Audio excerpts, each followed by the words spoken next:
What's going on, y'all? This is No Goofy Home Team, and this is another crazy story.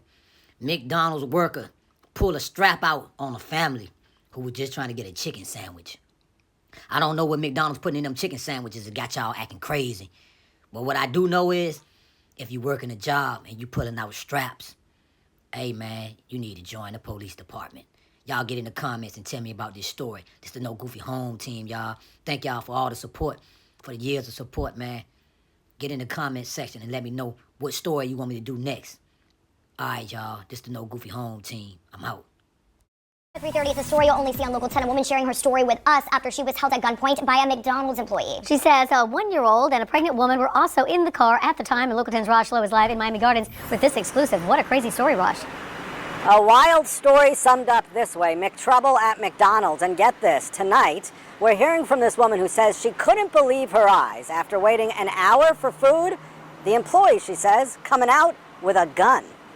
I told him, I said, listen, his mama want to make McGriddles and McChicken, because this about to be a Mac funeral at this McDonald's. Okay. I don't play these type of games. This ain't that. Right. At all.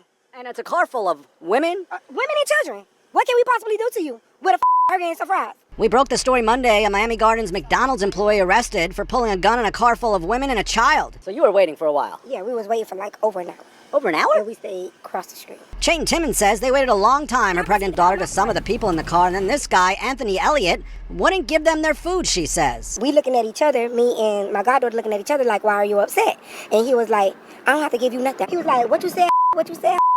And we were like, are you serious? Like, what's really going on? So he clutched at his waist. I got on the phone with the cops. I said, this is going to go one of two ways.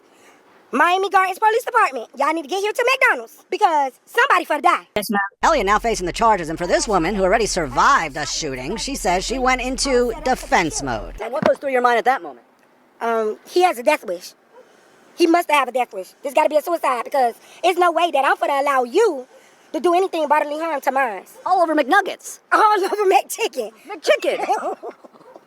He must want to have a Mac funeral. You put my kids in harm's way, and that's a problem for me. I'm not that type of girl. I'm not that type of woman, and I'm not that type of parent. All right, like I said, a wild story. So this woman you saw there in the story several years ago, she was actually shot. So when she was in that car and there was this whole argument, she thought that she was going to go through this again. She says, you know what? I was going to do whatever it takes to defend my children and her goddaughter, and once again, all over food. We're live this afternoon in Miami Gardens. I'm Rosh Lowe, Local 10.